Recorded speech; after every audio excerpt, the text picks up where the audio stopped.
What's up, guys? It's bluetea-TCG back with another Vanguard deck profile and report. This time for standard. Oh, wait. Oh, no. Wait. What did I just say? Did I just say standard? Oh, I better watch my mouth right now. Guys, yes, I did say standard. I know something you're not accustomed to if you've watched this channel before. But, you know, what a man resorts to when there are no more premium locals in my area, at least for the time being. But yeah, guys, I took to locals last Saturday, Pure Gravidia, and I want to go over the build that I brought there, as well as some alternate card choices, and of course, go over my tournament run, and just give my overall thoughts on the deck itself.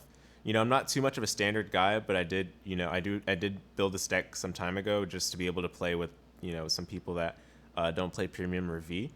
And with this deck, I went 2-1. I honestly don't know my final standing, guys. I was in a bit of a rush after the local finished. And I did check the standings, but I just don't remember off the top of my head. I was trying to get food after the end of the tournament. It's not like I was trying to escape necessarily, all of that. That probably would have been characteristic of me, given my thoughts on standard overall. But that's for another video, guys. I just do want to go over the tournament run. Now, notice that I did say Pure Gravidia, guys. Pure Gravidia is more focused on kind of the draw power and kill potential element of the deck, while offering a little bit of a balance between defense and card economy, like grind game. The difference between this and the Abyssal Dark Knight build, which is focused on getting the Shadow token via the ride line, is that we're not going to be able to build as big columns for our Gravidia Nordlinger turns as we would with the other build. But this deck is able to grind a little better, have a bit better of a hand size, as well as make use of the best Gravidia pieces in general, because it is a pure Gravidia deck after all.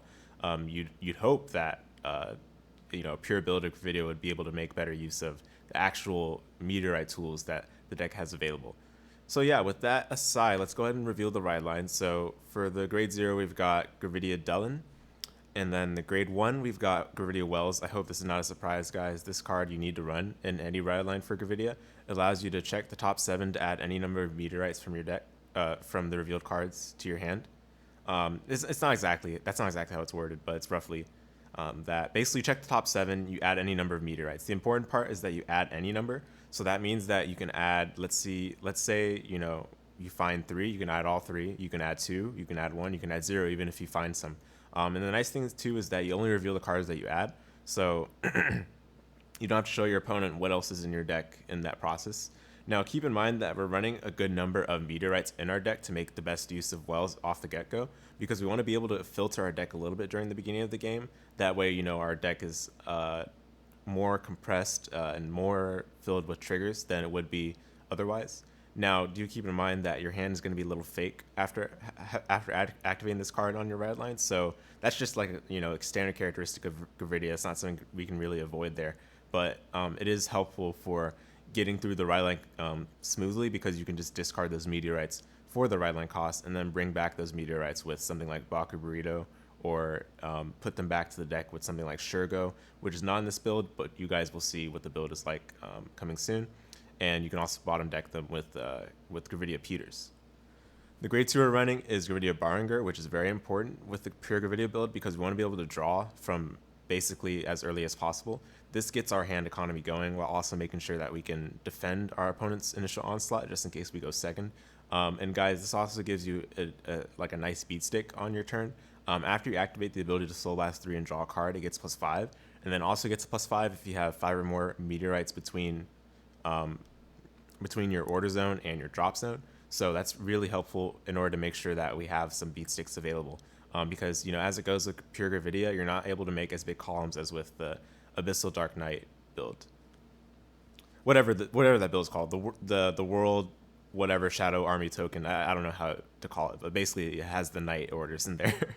And then the grade 3, of course, is Nordlinger. Not much to say about her right now, but we'll go over later when we get to the build itself. Of course, you're going to be running Nordlinger in a Gravidia deck, though. So that's it for the ride line. Let's go over the main deck, starting off with the trigger units and grade 0s. So first things first, we've got 4 heals. This specifically is Cardinal Prima and Nabilem. Some of these names, guys, I've never read, so apologies if I just butcher the pronunciation, but I'm sure you guys will understand. So these are 4 heals, specifically they're the vanilla heals. The reason why we have to run vanilla heals for a build like this, or not have to, but the reason I have the leaning and preference towards these vanilla heals, is that they're more consistent in terms of their guard value in your hand. And guard value is everything when we have oftentimes a fake hand with Pure Gravidia, because we just have so many Meteorites cluttered, especially the case during the early game. So I like having that consistent 15k shield available, especially since that extra 5k, guys, in standard is so important. It allows you to get to that 2 to pass threshold. Like, you can think of it like a you mean these benchmarks that you need to meet in order to mitigate risk, because, you know, standard is all about risk. There's a lot of elements of like unpredictability with the triggers that can come up, and especially triggers being very swingy. You need to have a way to mitigate the risk a little better with less risk to yourself, of course. So I think having these consistent 15k shields is perfect for that. And that extra 5k allows you to get the 2 to pass threshold without burning like an extra 10k shield, for example, so, or an extra card in hand for that matter. So I do like having the vanilla 15k shields for that reason. And of course, you have to run the one that matches with the theme of Brandt Gate, which is space aliens, I guess. But yeah, that's 4 copies of Nabilem to start off our trigger lineup. And then next up, we've got 4 fronts, those being Cardinal Draco and Enpyro. This is just the best in class front trigger you can run. And we need front triggers for Gravidia because you want to be able to buff your front row with the double trigger activation on Nordlinger's 5 Meteorite activation. So I think having the front triggers is very useful for that. Not to mention the fact that, of course, you know, you get the better effect of like, you get the best effect available among the front triggers, where you get an extra 5k shield when your opponent's grade 3 or greater. So that's very helpful for hitting some defensive value thresholds that you wouldn't otherwise be able to hit, you know, in a lot of cases. And especially since we're trying to guard efficiently, guys, with a deck like this where we don't have the best hand qualities early into the game, where we have probably like a lot of meteors in our hand. We want to be able to guard the cards like this, especially going second, to be able to defend a little bit more safely, get that 20k shield value, which is very useful, especially if we're staring down an opponent's grade 3 turn while we're on grade 2. So very important to have that extra 5k shield when your opponent's grade 3 or greater. But the fact that this is a front trigger, you know, I honestly do understand why people would run crits here instead. But I do like having this as a 20k shield, plus the front row buff makes your opponent respect a little bit more the Bacubiritos, because oftentimes they just like no guard even though it's 2 damage.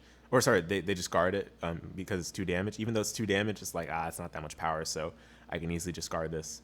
But if you have this plus the Persona ride, that's 20k, another 10k, and then Bacubirito gets plus 5k, so that's going to be 38. Very easy threshold to hit where your opponent has to respect a little more.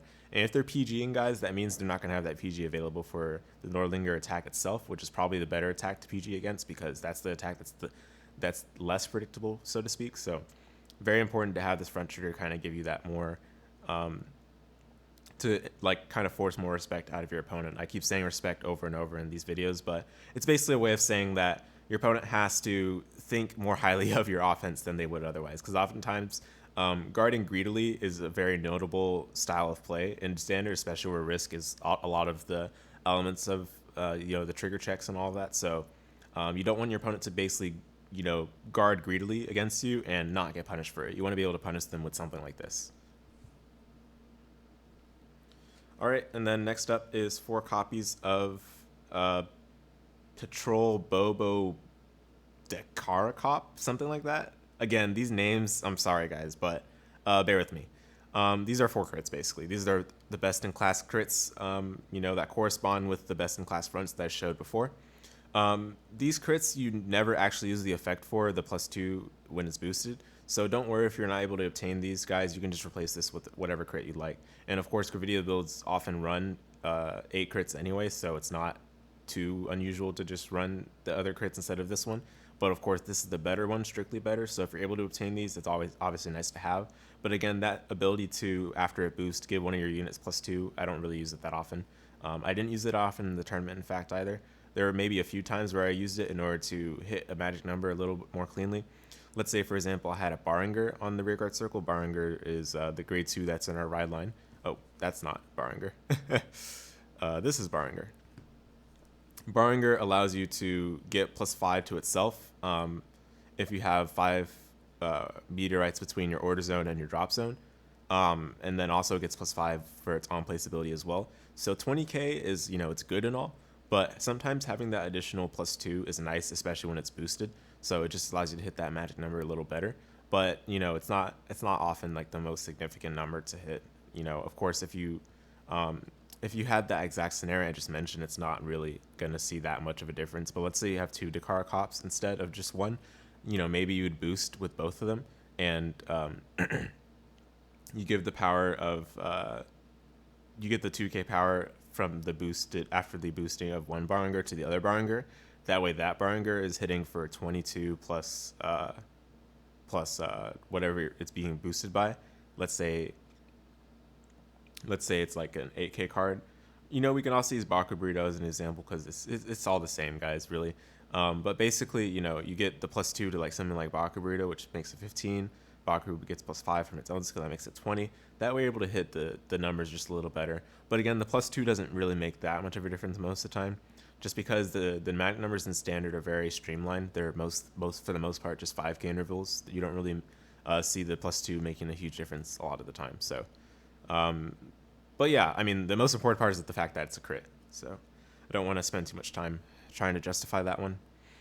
And then finally, we've got, last but not least, 3 copies of Ameliorate Connector, which is a draw, pardon me. And then 1 copy of Eldobreath, our Brandt Gate Overtrigger. So the thing about Ameliorate Connector is that it's a draw trigger, right? It's like, yeah, draw triggers, you know, I'd rather run crits because it's Gravidia, which is totally understandable position. A lot of people will run crits over this one, or even just a couple more fronts if they have space for it.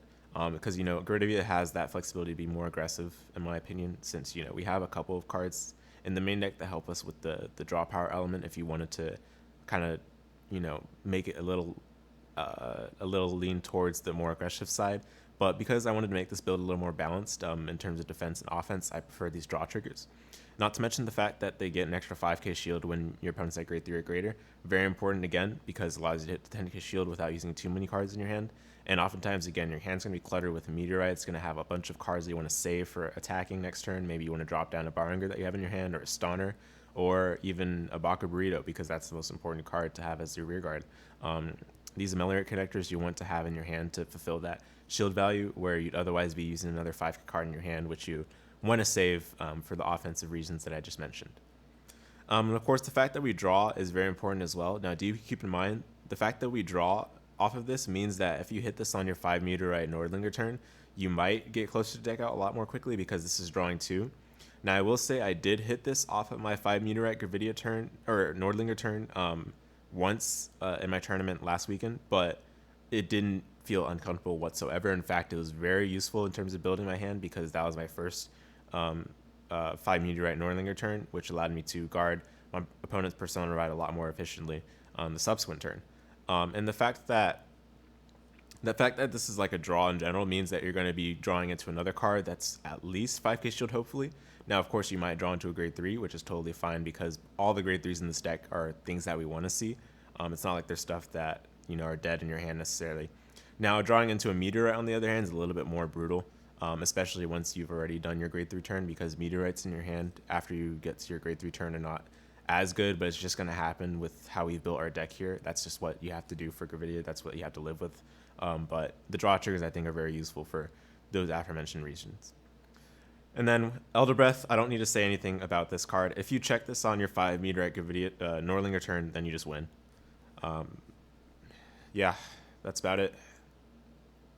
Okay, so next up we'll talk about the Meteorite lineup, guys. The Meteorites in Pure Gravidia are going to look a little different than they might for a more knight-oriented Gravidia build. Basically, the idea is that we want to see as many Meteorites off of our off of our Wells check. Makes it sound like you're going to the doctor's office. But basically, when you ride into Wells, you want to be able to see at least 2 Meteorites. So we're trying to optimize the Meteorite ratios for that reason, as well as having enough Meteorites in our deck for our Persona Rides with Gravidia to be good enough to get us to 5 Meteorites each time we Persona Ride, because that's where Gravidia's, that's where Nordlinger is the most threatening, in my opinion. So with that being said, we're running 8 of these Neatness Meteor Showers. These are just like the grade 1 Meteorite orders. Now, the thing about these ones that make them special is that they allow you to, on an optional effect for both of these, basically when you put it in your order zone, you can optionally soul charge one, and then if it was put into the order zone by your Vanguard's ability, you can optionally draw a card. Now, the reason I specify optional for both of these, very important, because that flexibility is really what allows this deck, in my opinion, to have that very efficient and adaptable grind game. The problem with Gravidia oftentimes is that you get close to deck out if your opponent survives, let's say, 2 consecutive Nordlinger turns. So having the ability to forego the soul charge if you're not having any more Bakus that you're going to play anyway, or any more Barringer for that matter, and then allowing yourself to draw still if it was put by Nordlinger, means that you're going to build your hand economy while not like needlessly shedding cards away from your deck, avoid deck out, because that's a really big thing for this deck to avoid. Now, do keep in mind, you do still want to play this on your first turn after you ride. Let's say, you do your normal ride line, right? So you have Dylan there. You ride into Wells, discarding hopefully one of these meteors. If you have one of these in your opening hand after you've done your mulligan, it's fine. You can probably just keep one of these to be safe. I like keeping one just in case we're not able to find anything off of Wells, because we still want to be able to soul charge on our first turn so that we can get the 3 soul for Barringer in our ride line. That way we can draw a card off of it, because otherwise Barringer kind of goes to waste if we don't get that maximum payoff off of it. So if it's fine to keep one of these in your hand, but generally I wouldn't keep more than one in your opening hand. It's fine also to discard this if you're confident that you're going to find at least one of these off the top 7 from Wells. But basically what you want to do is when you add this off of your hand, you want to activate it right away and get the soul. That way you have enough for Barringer, as I just mentioned. And also this means that you're going to have that one order in your order zone already to prepare for your 5 Meteorite Nordlinger turn, which, obviously the goal is to get that 5 Meteorite Nordlinger turn from as early in the game as possible. That way you put some more pressure on your opponent, bring them closer to 5 damage early on. And also that would mean that they would have to, from then on, have to keep guarding your Bacubiritos potentially, or your, like, basically whatever your rear guards are attacking with. Your opponent has to guard them continuously if they want to survive without taking unnecessary risk. Let's say, they're at 2 damage or 3 damage and they no guard your 5 Meteorite Nordlinger attack. Well, 1 crit is going to be game for them if they do that. So that's what you want to basically push the threat of with these 8 Meteorites. And to complement these 8 Meteorites, we're running 4, specifically these Neatness Meteor Showers. We're running 4 Falling Hellhazard. So these just complement these grade 1 Meteorites by allowing you to, when it's like, basically it doesn't do anything when it's put into the order zone, but the important part about it is that you can, when you use Nordlinger's ability to put this from order zone to drop zone, this counts as putting 2 orders instead of just 1, basically. So the whole idea of Nordlinger, obviously you want to get 5 of them so that you can get the best effect that she has. That that's the whole purpose of this deck.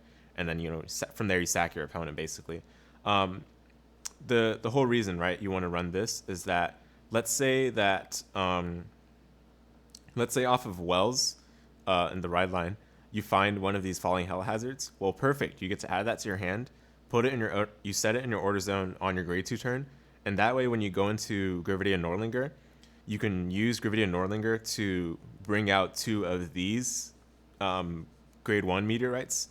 So that way you can get the draw power off of the Neatness Meteor Shower's ability, rather than having to resort to getting the Falling Hellhazards because you want to rush to the 5 Meteorite ability.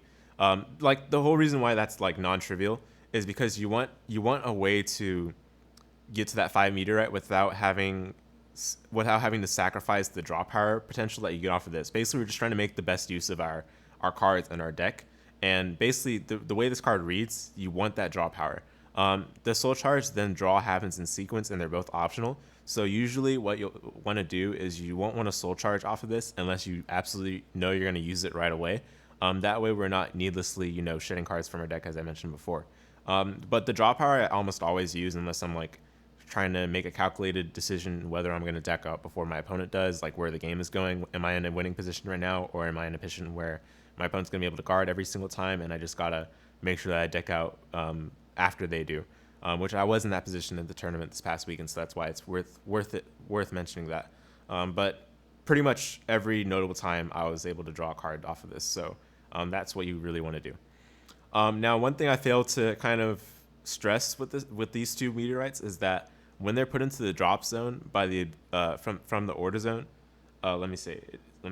It doesn't even say by the ability of your Vanguard. It just says when they're put into the drop zone from the order zone. So I guess if there's some card in the future that, you know, somehow interacts with that other than Nordlinger, then we're kind of going to be eating good, aren't we? But basically, when it's put into the drop zone from the order zone, which is going to be by Nordlinger's ability in this case, then we choose one of our opponent's rear guards to retire. That's an extremely good bonus effect, and honestly, that's what makes this deck so oppressive. And, you know, obviously, that's what is going to make this deck very viable going forward in the standard format. It's not just that, you know, ability to sack your opponent from, let's say, 2 to 3 damage, which is like the kill range. The kill range is always going to be the potential for 2 to 3 damage with this deck because of the triggers and how Nordlinger works when you get the 5 meteorites. But also the fact that if it punishes our opponent for like rushing us, which happens a lot in standard because rushing is actually very good. I feel like standard, you know, it doesn't really punish you too hard, most decks, for rushing, especially if you go first. But this deck punishes a lot harder than most decks in standard do, and it's nice to have these available with that bonus effect to retire one of our opponent's rear guards. Now keep in mind that if you do so with Falling Hellhazard instead of Neatness Meteor Shower, Falling Hellhazard is going to be bound instead of being sent to the drop zone, and this is not optional. In fact, the whole effect to retire one of the opponent's rear guards is not optional whatsoever. So you do have to retire an opponent's rear guard if possible, and also for this one, you do have to bind it after you do so. Now that's significant because for Neatness Meteor Shower, since it goes to the drop zone and it's not immediately bound after we do that, we're able to bring it back with a card like Bacubirito. And also this card is able to count for cards that count the number of orders in your drop zone, such as Barringer, such as Stunner, for the purpose of their nice bonus effects that give them extra 5k and such. And also the fact that we're able to bottom deck this with a card like Shergo, with a card like Peters, in order to kind of decelerate our deck out, which is very likely prospect for a deck like this that speeds through the deck in terms of cycling. So all those things, guys, are extremely important, which is why we're running these, which is why we're running them in abundance. Now, some people will tell you, like, 12 is quite a bit, and you could technically cut this down to like 7 or 6. I think you can get away with that, but you might start noticing that your persona rides might be a little weaker if you find these in your hand quite often. That means, you might not be able to call as many Meteorites. I will say in my tournament run, I was able to get 2 Meteorites off of my Gravidia Nordlinger ride every single turn. Even if sometimes I had to go into Falling Hellhazard, it was like, this kind of sucks. But at least it got me still to that 5 Meteorite Gravidia Nordlinger, which is still the most important part anyway.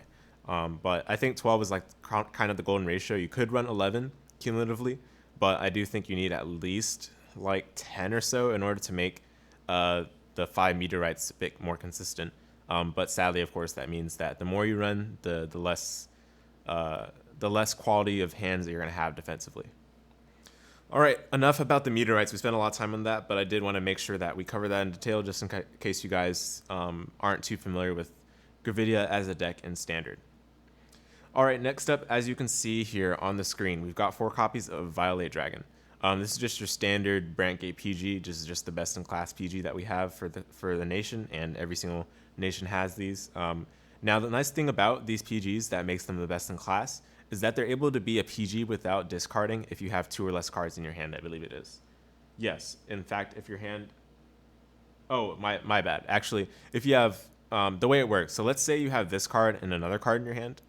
If you play this card, then it counts as a PG because when you play it, you're going to have only 1 card in your hand after that. But if you have 3 cards in your hand, including this, and you play this, that means you do have to discard a card from your hand as part of it. Now, the nice thing about this discard, I'm not sure if it's really nice, but I guess it's worth noting just in case it ever comes up for anything. This card discards not as cost, but as a mandatory part of its effect.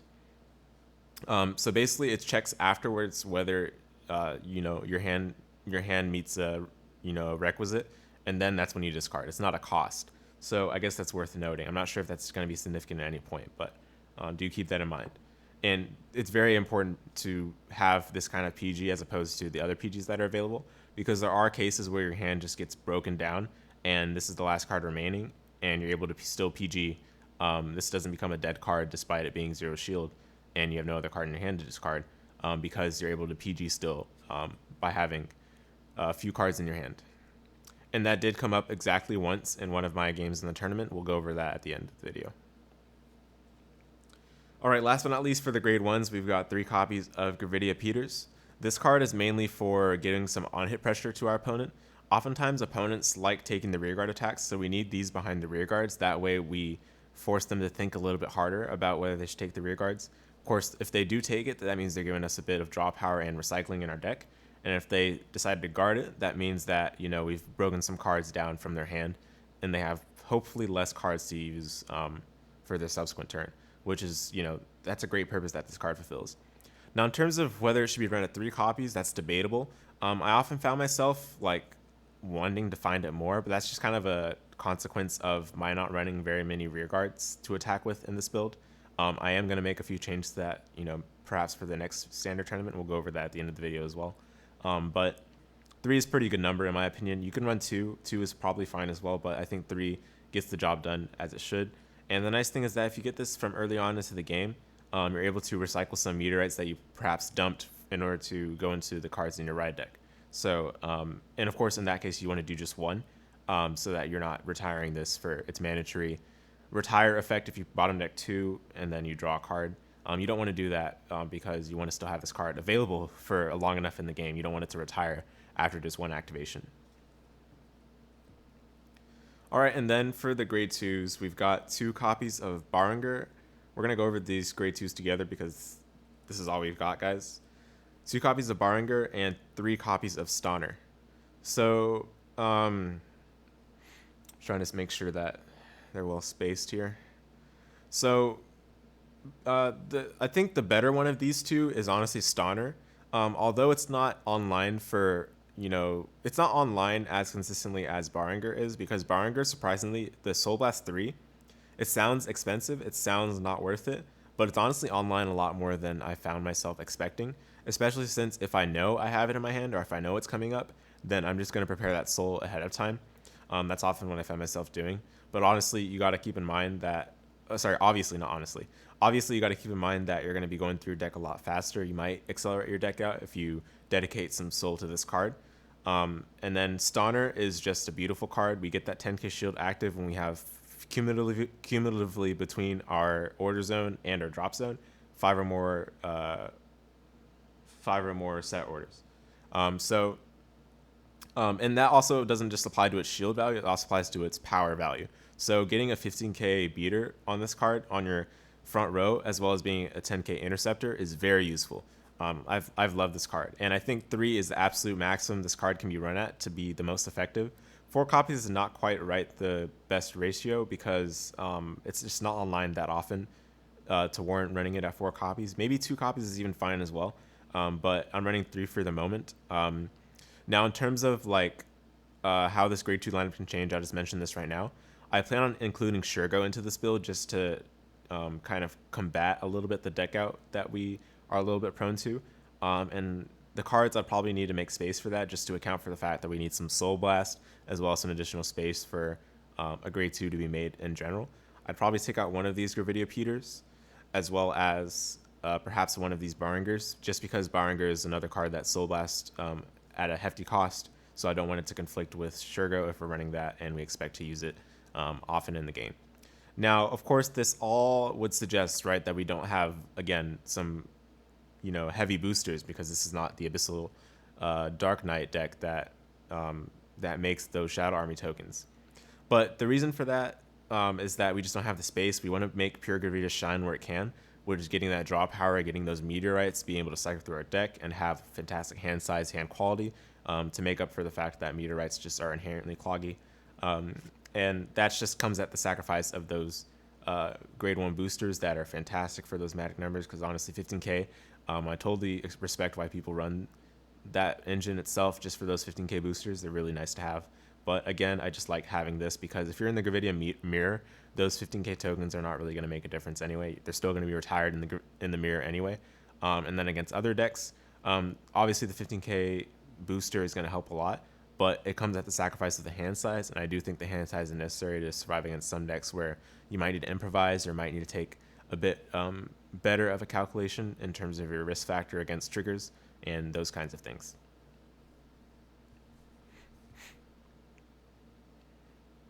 All right, last but not least, grade 3s. We talked a little bit about one of them already, Nordlinger. We'll go over her in more detail pretty soon here. Pretty soon here. Pretty soon here. There we go. And then 3 copies of Bacubirito. So we'll talk about Baku first because it's like, there's not much to it. This is the best rear guard that we have in the deck, but we can't, I was going to say you can't run it at 4 copies, but honestly you can. There's not really that bad of an issue with running 4 copies. It's just that you might need a little more soul. You might need to, dedicate your Meteorite activations to more soul throughout the game, and that just means that you're going to be decking out a lot more as well. And, adding more soul just to soul blast and then bring the Meteorite back out and then, potentially get more soul after that doesn't seem too worth it in the short term.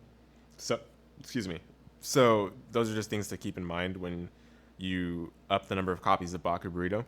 But the most important part about this card is the fact that during our turn, if our opponent's rearguard was retired, it gets +5, and if 3 were retired, it gets a crit.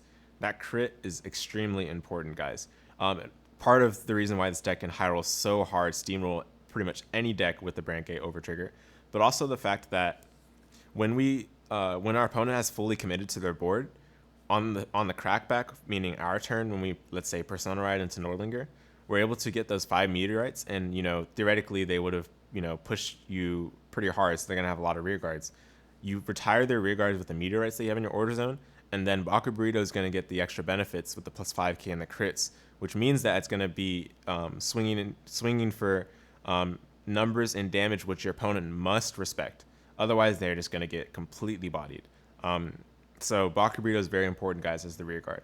And you'll often find your opponent trying to retire or attack into it to deny you that opportunity. So make sure you're prepared for that. Make sure you have either some cards in hand to be willing to defend with to protect this card, or be willing to just let it die and have a replacement for it, such as another one of these cards, or just, Barringer or Stunner that you can call just to fulfill that front row attacker, because those are what are needed in order to make the most out of a Nordlinger turn. Speaking of which, we've got Nordlinger herself, the boss of the deck, the card that has made so many a member of the Vanguard community cry whenever they see double triggers come off the top. You'll never think about triggers the same when you encounter a 5 Meteorite Nordlinger.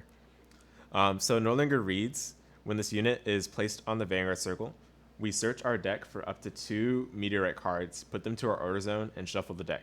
Why is that searching for 2 so important? Why do we care about a Vanguard on place that is so seemingly insignificant, so seemingly innocuous? The reason why we care is that, well, for one, I've already talked about this earlier in the video, but when we get those 2 Neatness Meteor Showers, we're able to proc both of their effects to Soul Charge and draw optionally in sequence, which means that you get some of the most flexible cycling that you'll ever see in a standard deck. Not to mention that this, on top of the Persona Ride, remember the Persona Ride gives you the +10 and the card draw, means that you're able to filter like nobody's business, as well as deck thin. But keep in mind, the deck thin happens after, technically the deck thin happens after the Persona Ride draw itself. So you're drawing, and then you're going to get these 2 Meteorites, and then you're going to use them in sequence, perhaps to draw 2. So you're deck thinning by 2 and then drawing 2, which is insane, honestly. Since you're pulling out Meteorites, you're already not going to draw them with as much high of a chance, which means that later into the game, once you've gotten rid of all the Meteorites in your deck, those triggers are probably going to come when Gravidia, when Nordlinger attacks, and you've put your orders into the drop zone. There's got to be a better way to say it, but that's what the card reads. Speaking of what the card reads, let's go ahead and read the second ability now. So when this unit attacks, we canvas 1 and put any number of, or not any number, it says 1 or more Meteorites from our order zone into the drop zone. And then until end of the battle, this unit gets plus 15,000 power. And then if 3 or more were put into the drop zone, it gets another crit on top of that. And then if 5 or more, we get to double the triggers. Let's see, the exact wording, it says, and your trigger effects activate twice. So to kind of put this in simple terms, we always want to aim for 5 meteorites worth. And of course, as I mentioned earlier in the video, our falling Hellhazard counts as 2. So as long as you're able to get this in the order zone, plus 3 other Neatness meter showers, you've already placed one theoretically on your first grade 1 ride in order to fulfill Barringer, and then Nordlinger is going to find 2 more off of her on place. So all you need to do is find the falling Hellhazard, which is honestly pretty easy. You can find that off of Wells when you activate her ability in the ride line, or you can just hard draw it, which is not uncommon at all. So getting that 5 meteorite on the first grade 3 turn is extremely easy. Now getting it from thereafter is a bit trickier. Oftentimes you won't find yourself getting there without some hard effort. But the nice thing about this deck is that cycling again is very easy, and oftentimes our hand will be big. Some of it might be fake sometimes, and it's up to your opponent to kind of decipher whether you actually have a good hand for guarding or not. But if your hand contains a lot of meteorites, you should be able to generally just activate the meteorite every turn. I say activate, it's really set the meteorite every turn.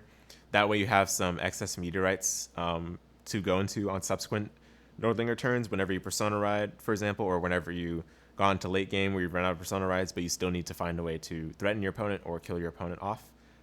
You should still set some meteorites every so often, usually once every turn, just so that you can have that 5 meteorites fulfilled every time that you get. All right, guys, so that's all for the deck. So now let's go over the alternate card choices. So there's really only one on my mind that I had for this video in the first place, and it is Gravidia Shergo. And unfortunately, I was planning on running the card at locals last weekend, but I didn't get it in time, so I just had to run the deck without it, and it's fine, right? It's not a huge deal, but Shergo would have been nice to have. Now, in terms of what Shergo would have replaced, I've kind of mentioned this already. Let me go ahead and pull the cards out, but basically Shergo, in my mind right now at least, right now we're running cumulatively between our ride line and main deck, we're running 3 Barringer. I would cut Barringer to cumulatively 2, so we just run the 1 in main deck, and then we'd probably run just 2 Peters, so these 2 would be cut basically for 2 Shergo. Now Peters is still pretty good. It still gets the job done in terms of keeping you out of decking out as easily, but the thing is it's on hit only, so your opponent can kind of control to some degree whether you're able to accomplish that, and you don't always want it to be in your opponent's control, so sometimes you do need a way to just make sure that you can on command Soul Blast. I think it's 2 for Shergo, and then you return up to 5 meteorites from your drop zone to the deck. Basically, if you return 1, I think it gets +5. If you return 3, it gets another +5, and you return 5, it gets another +5, something like that. That's how Shergo reads, I think. But yeah, I'll put up the image in the editing if you guys are unfamiliar with the card. But this is what I'd probably take out for it. And the nice thing about Shergo as well, it just also functions as another beater. So I do think that Barringer, Barringer is obviously very good for beating, but the thing about Barringer that's a little bit troublesome sometimes is that 15k might not be a big enough number. So you want something like a 20k, on command. Like obviously Barringer can hit 20k if you place it, but it won't be able to hit 20k on its own any other turn, unfortunately, as long as it stays in the field.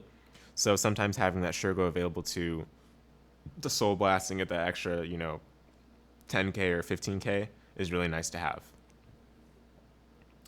Okay, I think one of these is part of the ride line. Nope, never mind. Okay, so for the tournament itself, let's talk about how the tournament went. My round, so as I said in the beginning of the video, I went 2-1 with this deck. In terms of what I faced in each subsequent round, I faced in round number 1 Clarissa. Then round 2 was Shaman King. Round 3, I believe, was Revoldress, I think. Basically like the deck that's running Youthberg and those kinds of cards.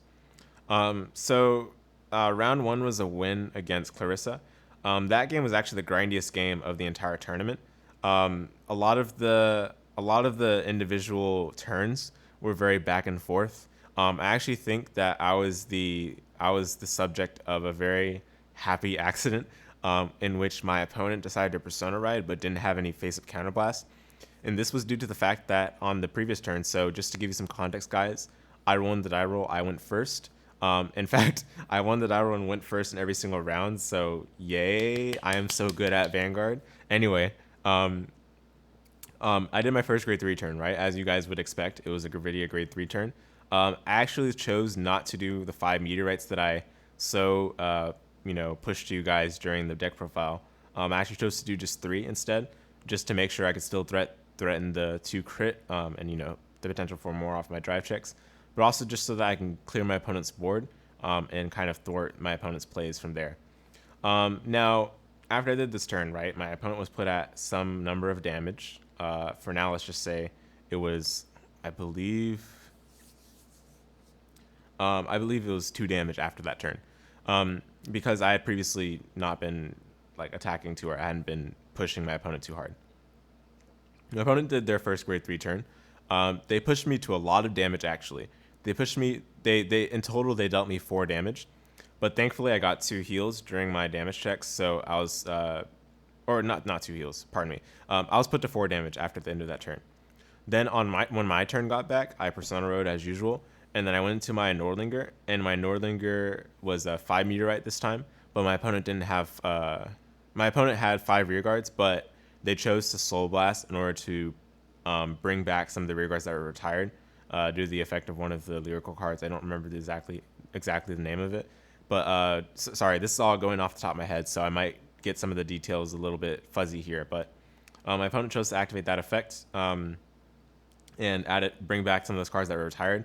And since this was a 5 Meteorite card, he was using 5 as rear guards, as well as being put into a situation where he had to stare down a 5 Meteorite Nordlinger, which means my trigger effects double. So he decided to, as usual, perfect guard. And off of my drive check, I got a heal. And keep in mind, I was at 4 damage, guys. So this heal was actually healing for 2 damage, meaning I was going to be put at 2 damage. And my opponent at the time was at, I believe my opponent was at 2 damage at that time as well. So thankfully, on my second check, I actually got another heal, which puts me only at 1 damage. Even though my trigger effects activate twice, it doesn't heal that last damage because they activate 1 at a time. And at the time of the second activation, I have 1 damage compared to my opponent's 2 damage. So that was no-go for that second heal. But getting 2 heals off of that 5 Meteorite Nordlinger was really nice and definitely kept me in the game for the long run. That's for sure. And then my opponent, after I attacked with, I believe it was Bacubirito on the next rearguard attack during that turn. Sorry, it wasn't Bacubirito, it was Barringer. I attacked with Barringer, which was swinging just for 1 crit, but he decided to take it, right? And he got an overtrigger on his damage check. So this overtrigger obviously ended my turn. There was no more that I could have done, even though I Persona Rode, meaning my front row had +10. Apologies about that shake. My front row had +10, as well as the +20s given to both of my rear guards from the heal triggers. That meant that my power bonuses were kind of thwarted, but I'm a little fortunate that I didn't have Bakus, because I would have been disappointed that my Bakus would go to that much of a waste against an overtrigger. However, fortunately for me, this is the happy accident that I mentioned before I talked about this round, guys. That overtrigger meant that he would have no face-up damage for his following turn, which means that he could not use Counterblast, which means that his next turn was just going to be vanilla, completely vanilla. And I noticed that only after he Persona Rode, and I think that was the mistake he made. He should not have Persona Rode on a vanilla turn.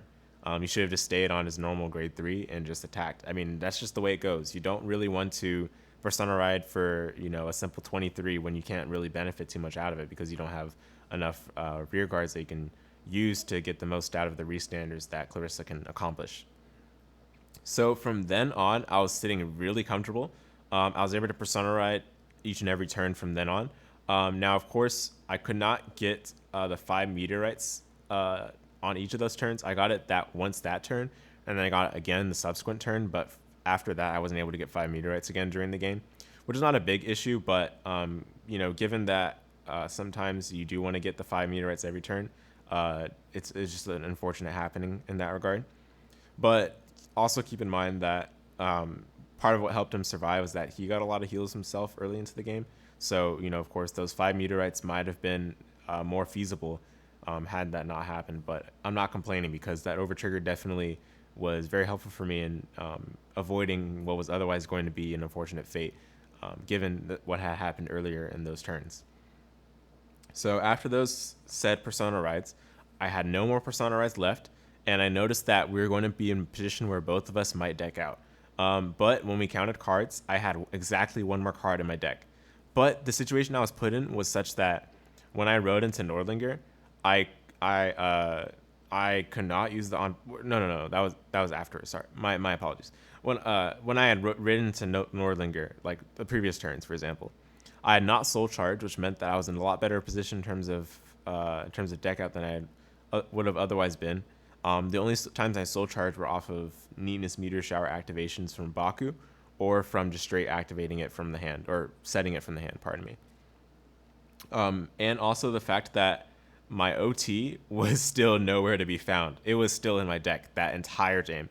In fact, there was a point in which I had 2 cards left in my deck, and I knew that OT was still in there. So I was like, man, attacking with my Vanguard is so risky. But I still had to attack my Vanguard because I didn't want to risk losing to my opponent and, his not feeling threatened because, I'm not attacking my Vanguard. So thankfully, I did not. I was like, yes, I got to hit my OT in order to win because I've run out of Persona rides and I've run out of 5 Meteorite activations potentially. So the goal was to hit OT on my drive check. But it turned out that not hitting it was a good thing at that stage of the game, at least. Of course, hitting it early in the game would have made things a lot better. But later in the game, not hitting it made it a lot better because that meant I would not deck out. Now, after the point in which I got 2 cards in my deck, where one of them was OT, I could not attack my Vanguard anymore. But my opponent was in a similar position where he had only 3 cards in his own deck. But the thing is, because he had 3 cards left in his deck while it was my turn, all I had to do was just not attack with my Vanguard, while he still had to draw for turn, do all of his things with that regard. And, wait, no. Did he have 3? I think he had 2. Sorry, apologies. He had 2 when I had my 2 cards in deck at the end of my turn.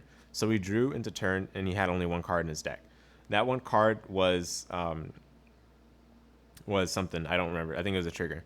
But anyway, he had to only attack with his rear guards, and those are pretty easy to fend off. But the most important part, guys, was that I didn't I didn't have the OT off of my drive checks, which meant that or off of my damage checks, which meant that I wouldn't have drawn, because I did need to take 1 final damage in the turns before then in order to not deck out, basically. All of this is to say, this game was like an extreme grind game against Carissa, and what ended up winning me the game was the fact that I had kept my 1 Violate Dragon in my hand till the very last second, because I was starting to realize this is gonna go to grind. Maybe I should just save this Violate Dragon until I have no cards in my hand. And this turned out to be the game-winning play. He attacked with his rear guard that had 18,000 power, and I legit could not guard with enough cards in my hand because the only cards left were a 5k shield to guard his 13k column, and then he had an 18k column, which I had to save this PG for. But because this PG was Violate Dragon specifically, that was enough to get the job done, and we ended up taking the W for round 1.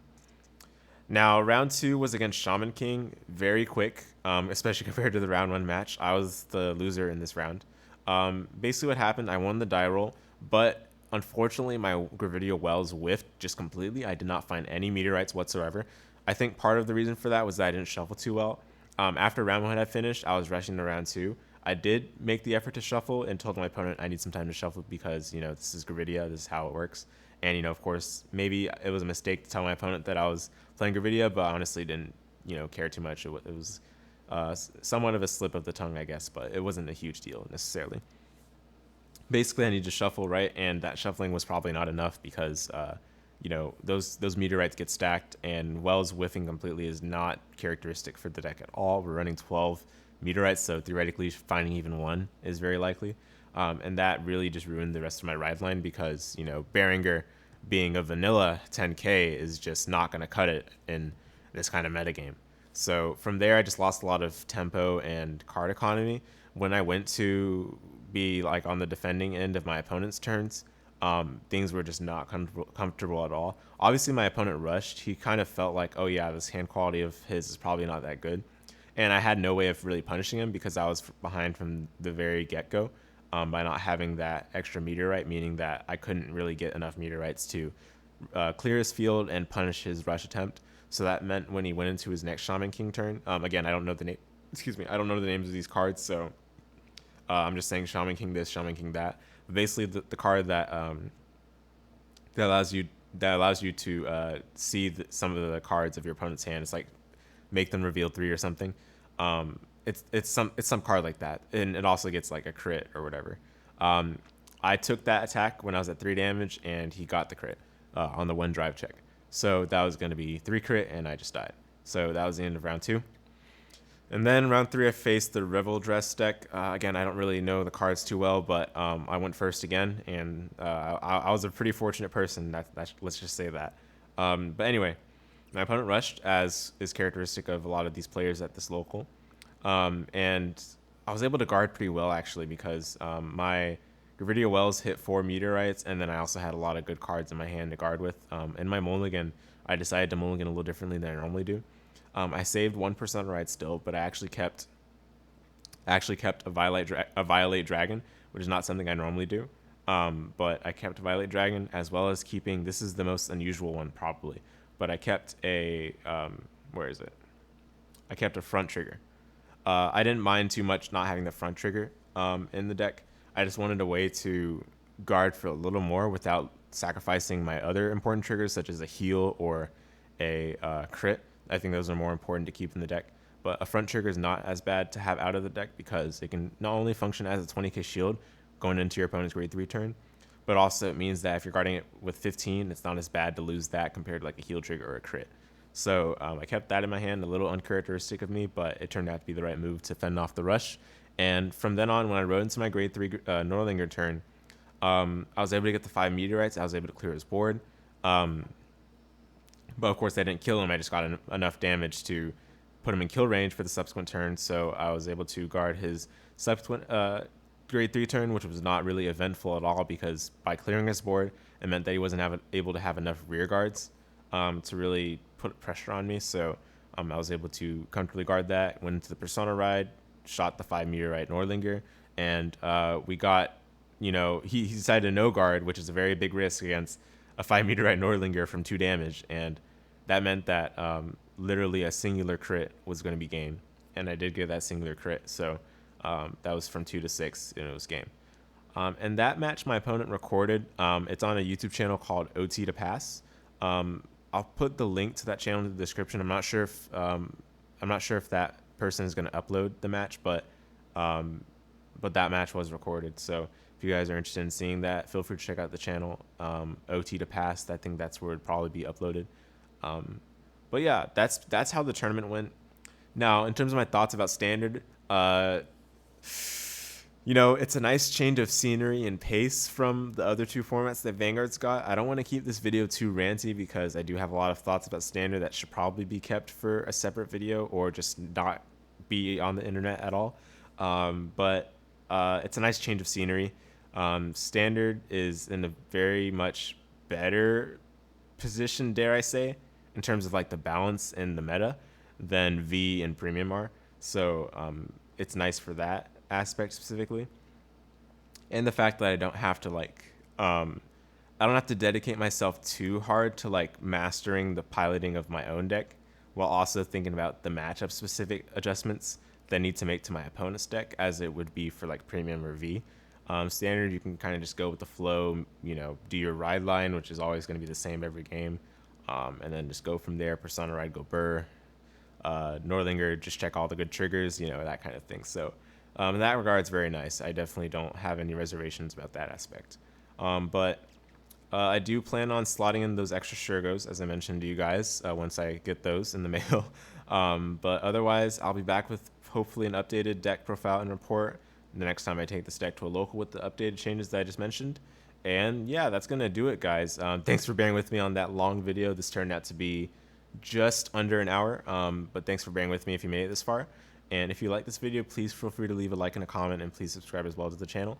It really helps out for visibility, for expanding the growth and the reach of this channel. So look forward to future Vanguard videos from here, guys, and thanks for watching. I'll see you next time.